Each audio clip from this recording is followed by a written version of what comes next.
Standing up in McKinney, this is According to Callus, episode 542, coming to you on the 5th of December, 2023. Yes, the year of our Lord, 2023. And today, it's Tuesday, so you know what that means. That's right, it's Texit Tuesday.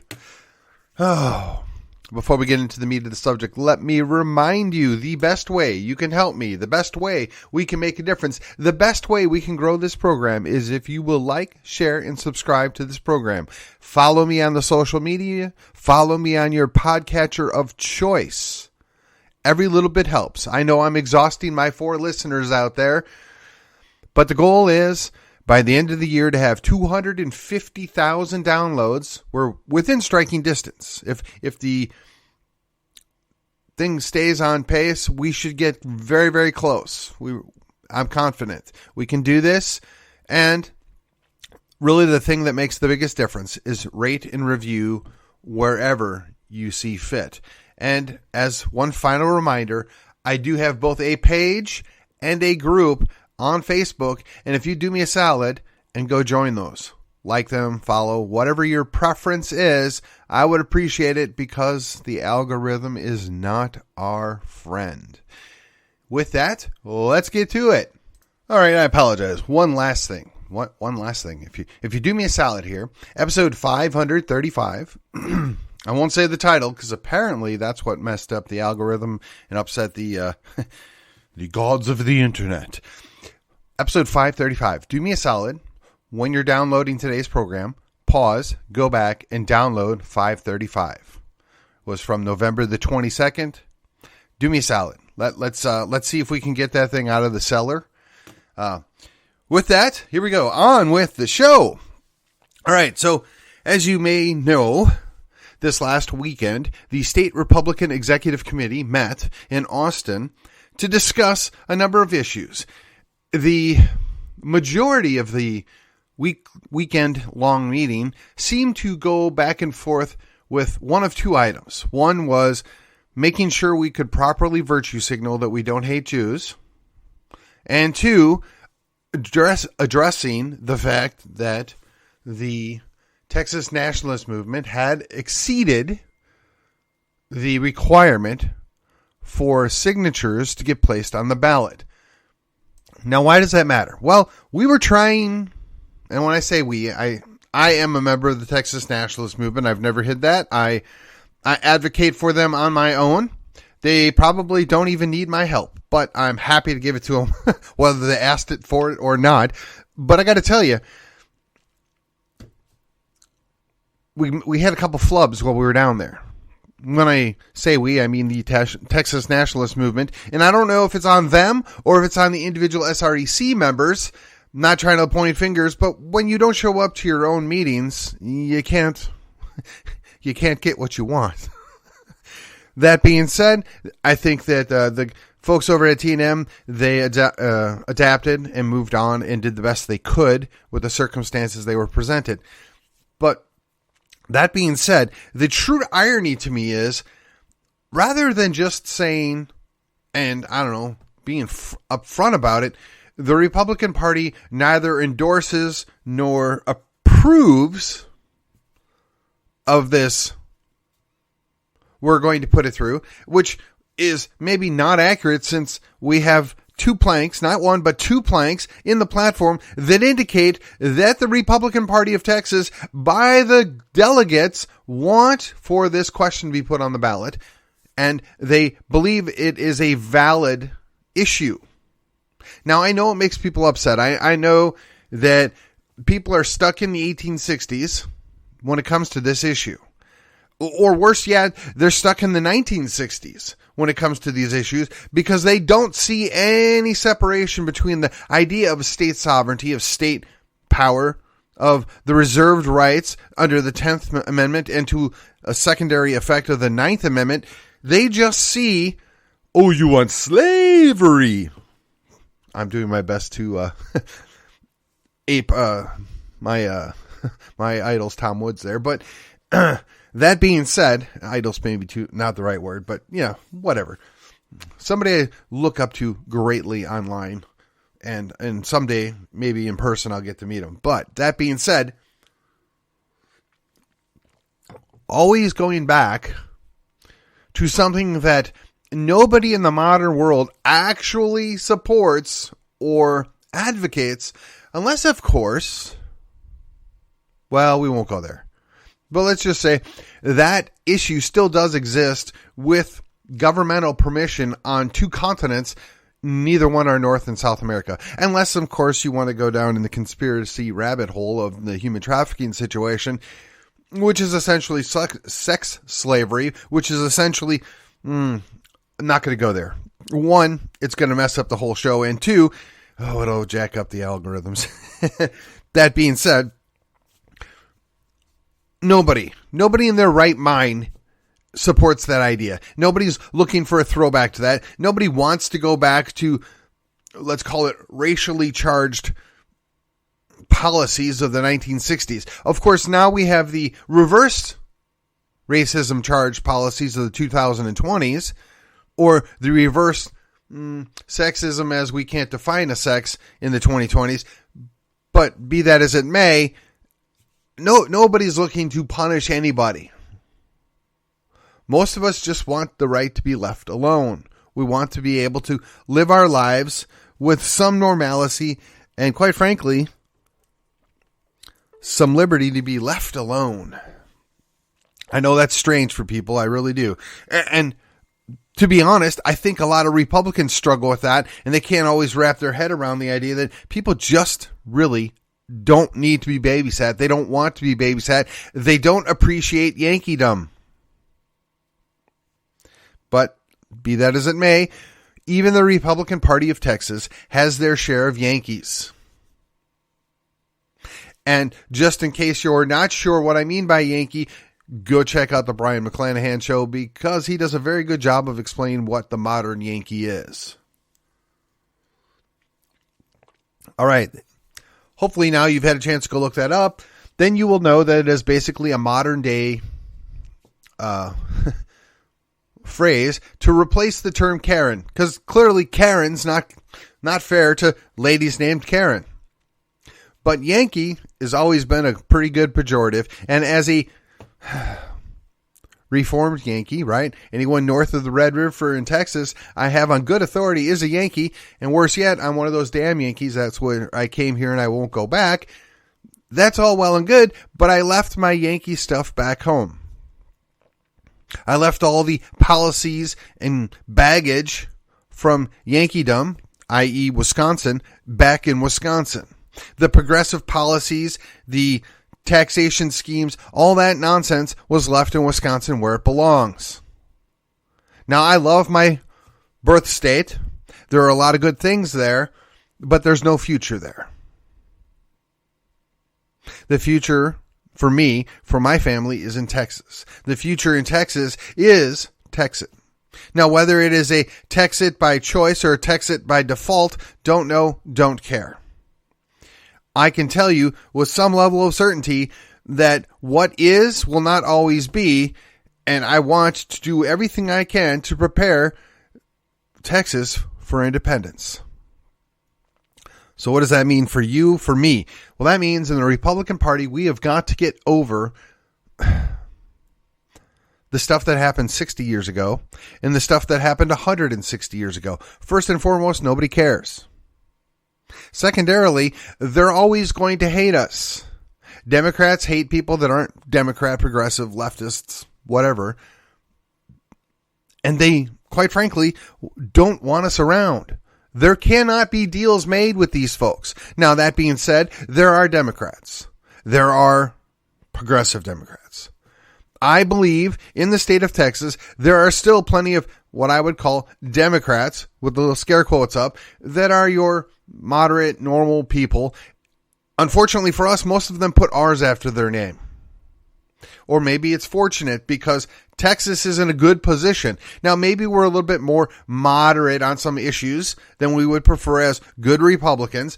But the fact of the matter is, the Democrats do not hold any seat of power in the state of Texas, unless you want to call the Speaker of the House a Democrat, which by my own definition, is probably accurate.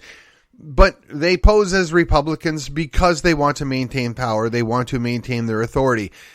The thing is, we have to make good, and we have to deal with these folks. And these are, quote, the normal folks, the average folks that actually left the progressive leftist Democrat Party to come and work with people in a coalition to do good things for the state of Texas. Now, we might not like some of the things they want to do as good Republicans, namely the idea that they're going to block and interfere with us trying to get a ballot question. Now, fortunately, we beat that hurdle. We've met that requirement. I don't know what the official total is. I understood it to be 103 to 105,000 signatures, which was greater than the 97,000 required in order to be considered or placed on the primary ballot. Now, why do I bring this up? Because once again, the Republican Party seems to lack the intestinal fortitude to just own it. To say, well, our platform does say we need to ask this question. Our platform does acknowledge that we do retain this right. And while we're not wanting this right now we're not advocating for this, while we, the party, don't see that this is a necessary action at this time, we believe that it is appropriate to put the question to our people. I mean, it doesn't seem to be that hard. In step the lawyers. Now, I don't know what the lawyers said. I don't know how the lawyers convinced our people one way or the other to not support this action. And by that, I mean the members of the SREC that are pro-Texit, pro-Texas independence, some of them just didn't show up. They didn't vote our way. And then some of them that maybe aren't even for Texas independence realize and strongly support the idea that this is a fair question that should be put on the ballot. Now, whether or not the Republican Party wants to have their stamp of approval on it, that's another issue altogether. And I think that's really what this boils down to, is the Republican Party feels like if they're shown to be giving any preference or any assistance to this ballot measure being put on the primary ballot, they would be endorsing it. But once again, the very same people are going to hate you that already hate you. If nothing else, the folks over at TNM, the Texas Nationalist Movement, is ready, willing, and able and prepared to defend themselves and this policy. And this vote. The Republican Party can and should wash their hands of it and say, we're just giving the people what they want. They want to be able to vote on this. We neither support nor oppose it. Stay neutral, just like the Republican Party officially does in all of the primaries, correct? The Republican Party itself is not supposed to put their thumb on the scale to support either way. Now, we know that's not true behind the scenes. Lots of things are going on. But at least publicly, they pretend they don't have a preference and they're not looking to change the outcome. Now, if you doubt me or if you think that doesn't happen, look no further than SD30 that I referenced yesterday. So we basically got a battle royale between the lieutenant governor's chosen person, which apparently is now going to have the governor on his bucket list as well, and the Attorney General's chosen person. And from what I can tell, neither one have been actually chosen by the people. Now, they might be tricked into supporting one of the two. That's okay. That's part of the process. But what's sad is there's not another viable option. But that's the world we live in, right? You don't always get a viable option. You don't always get what you want. But you get what you need, right?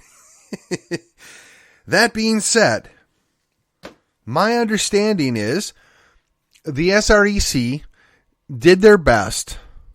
Well, I shouldn't say it that way. The members of the SREC that are at least supportive of our question being on the ballot did their best to do it in such a way as to not muddy the water, to not create animosity that doesn't need to be there. And quite frankly, that's all we can ask for.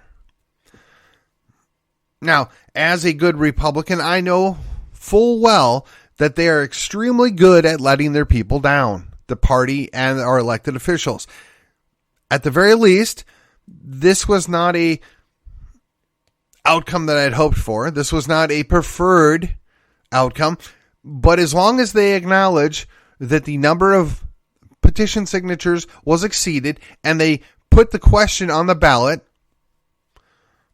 Do you believe, or should the state of Texas seek independence? Or however they want to phrase it. As long as it's a valid, clear question, I don't really care. I don't want them to do some convoluted wording. I don't want them to dress it up one way or the other to assure that it goes one way or the other in the vote. I want a straight question. I don't think that's asking too much. And honestly, we should all want this question. Everybody should be comfortable with this question. Even if you are Rolando Garcia and you think we're all a bunch of crackpots, calling you out there, buddy. I know what you say about us. It's no big deal. I think you're a nice guy. I've met you personally. I have no animosity towards you. And like I told you at the last state convention, if it's really and truly just a small percentage, then you should have zero problem with us voting on it. And if you're right, I'll come over, I'll shake your hand, I'll buy you an adult beverage of your choice and say, yep, you were right. You got it right. But you also have to be man enough to allow for the vote to happen. And I don't know what you did because I wasn't there. And again, not personal, but you're kind of leading the charge. Sometimes you got to take it. That being said, again, don't besmirch the guy. Don't be mean to the guy.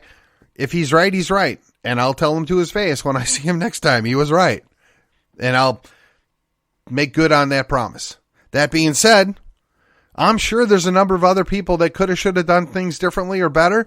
Again, I don't care how it happens, just that it does happen. You set the bar, we beat the bar. We, the Texas Nationalists, the Texians, we deserve to be heard. We deserve for the question to exist. To fight that, to find a loophole, to deny that, is to show yourselves to be cowards. To show fear, which just means that our own state convention, if you should do this, will get even messier. Just put the question and let's move on. It's non-binding. It doesn't force the legislature to do anything. It's just what I would call a very good opinion poll. Of all the voters in the Republican primary, they get to vote yes or no. Or if you want to get really creative, you can put not sure as an option. I mean, then you can really mess it up if that's what you're looking to do. But really not at all, because that just means that we have to do more education. That means we have to take the time out to show people that there is a future. Now, I'm counting on the folks at the SREC to do the right thing. I'm counting on them to, quite frankly, be above board. To not be the politicians, to not be the very people they're upset with in the Texas state legislature, and to be honest, to be fair, to be even-handed.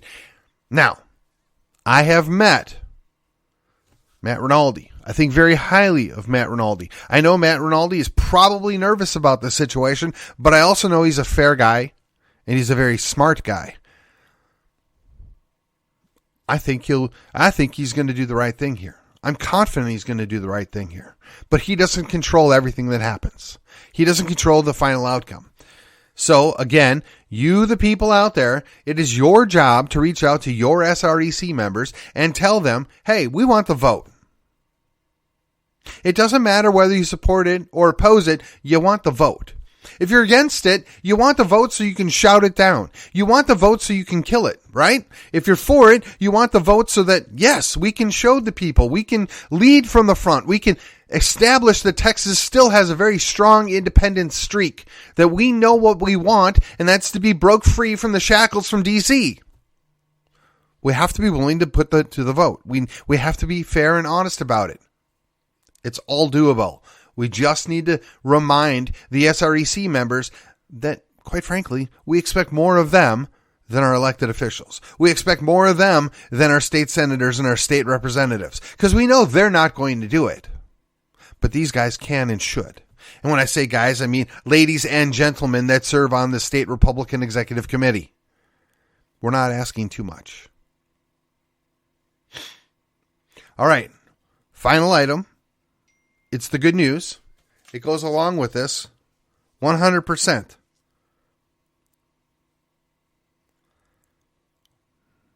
100%. All we need to do is remind ourselves that it only took 3%. Now, the 3% that's cited in historical colonial America was the amount of people that actively supported independence, that actively fought for independence, and they were ultimately successful.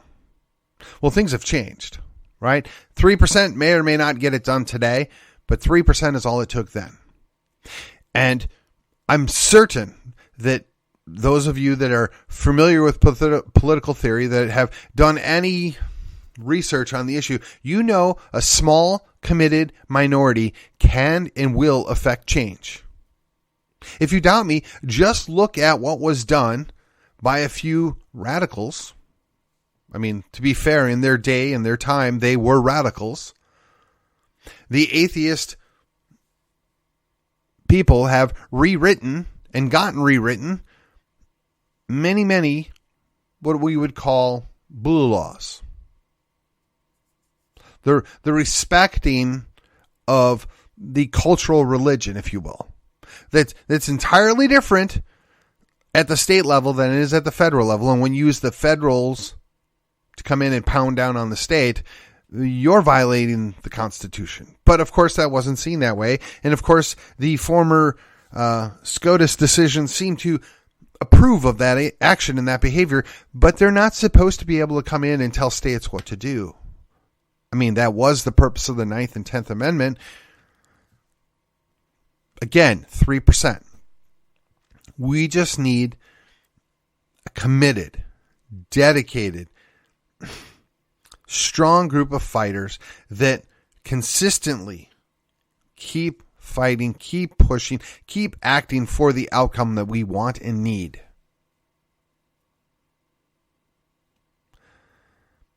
I don't know what the future holds, but I do know if we continue to do what we've been doing, it's going to be terrible. I do know there is a chance. It's a small chance, but there is a chance that things could go horribly wrong. We could repeat the French Revolution. We could repeat the Russian Revolution. We could repeat the Cultural Revolution out of China. We could. Highly unlikely.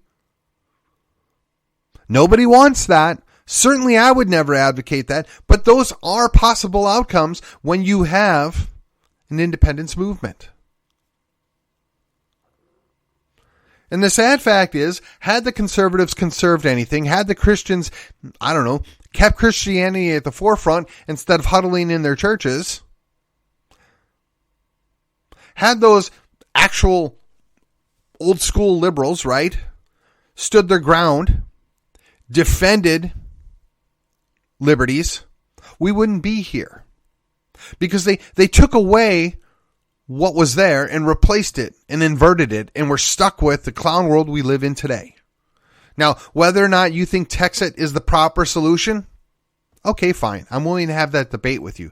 But I do know what we're continuing to do is never going to fix it. It's never going to address it. And I'm not looking for a panacea. I don't believe that Texit is a panacea. Texas independence is going to be fraught with its own battles, its own interesting outcomes, yes, but I will gladly deal with the folks, the people that are in Texas, the Texians, those that stick around for the entirety of the movement. I would gladly deal with them and work with them than have to deal with the hordes of people coming out of Massachusetts, Illinois, California, Oregon.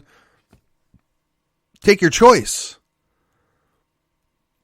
The vast majority of those leftist progressives, they want everything that's not theirs. They want an outcome that nobody should want or desire. Now, again, whether we're a majority of freedom fighters or not, I don't know. Whether our vote for Texas independence gets 3%, 40%, or 60%, I don't know. But you know what I do know? We're going to have a vote.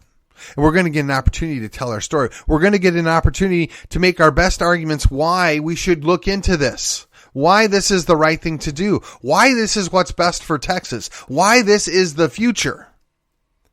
And if you're afraid and you're too concerned about the negative outcome, I would suggest go visit Kansas. Or you can go to Florida. I hear it's very nice this time of year. Perhaps North Carolina. I understand they need a little help.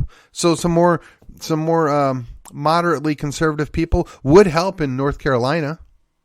Go for it. If Texas isn't your goal, if Texas isn't something that you desire, feel free to leave. If you're a Texian, if you're a natural born, I'm going to assume you're all for this.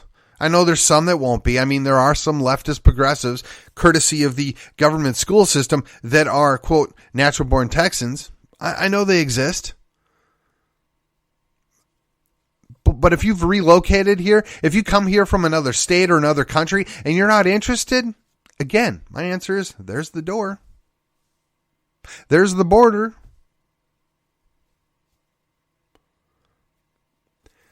I know it sounds a little off-putting. Perhaps it's maybe not the nicest way to put it, but I don't know what else to tell you. We don't need a full national divorce if we can just get one to lead the way. If we can lead by example, hey, you know what, DC, we're done. You're going to do your own thing. We're going to do our own thing. Oh, you want us to stay part of the union? Okay, yeah, but here, this is what it's going to cost. You need to be able to negotiate from a position of power. And if you've got, I don't know, a resolution out of the Texas Republican primary that states that, I don't know, 55 or 60% of the Republican primary voters actually support looking at going independent, that's a big stick. You would think somebody like Governor Abbott would want that stick. You would think Lieutenant Dan would be interested in having that leverage point to put on the feds. You would think that. Even if it truly is a minority, say it's 30%, that's still a big stick. Remember, the revolution was accomplished with 3%. What could you do with 30% of Texians? What could you do with the state of Texas if you had 30% of those Texians that were willing and able to do what was necessary to achieve, again, de facto independence, which would be dependence in all but name, or independence in all but name, excuse me. What could you do with that? You can plow the fields and plant the seeds of true independence in the future. But at least we know what we'd be working with. We know the way forward.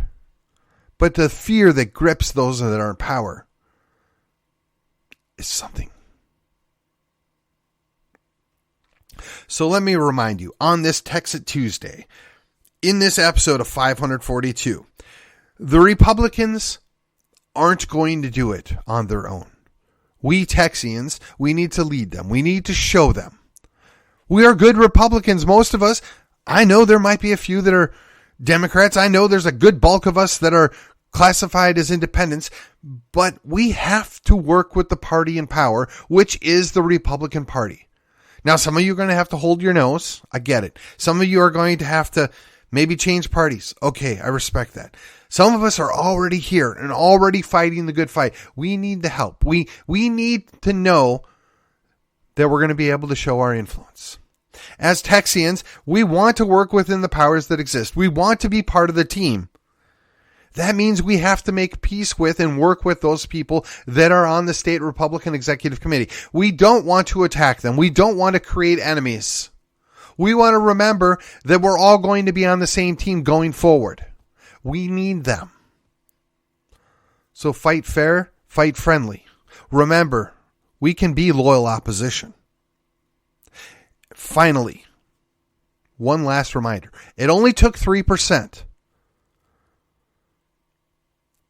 And I'm confident that we've got 10 times that amount. I'm confident we've got more than 10 times that amount, but I'll start with 10 times that amount. 30% of the state of Texas are Texians, and they mean business. Think about that. Think about what that means. Now, maybe we get 55% of the Republican primary vote. That would be fantastic. That is the shot over the bow. That is the alarm bells going off. That is maybe, just maybe, getting Governor Abbott to realize he's got a lot more power and influence if he chooses to use it than he thought he did. It's doable. It's workable.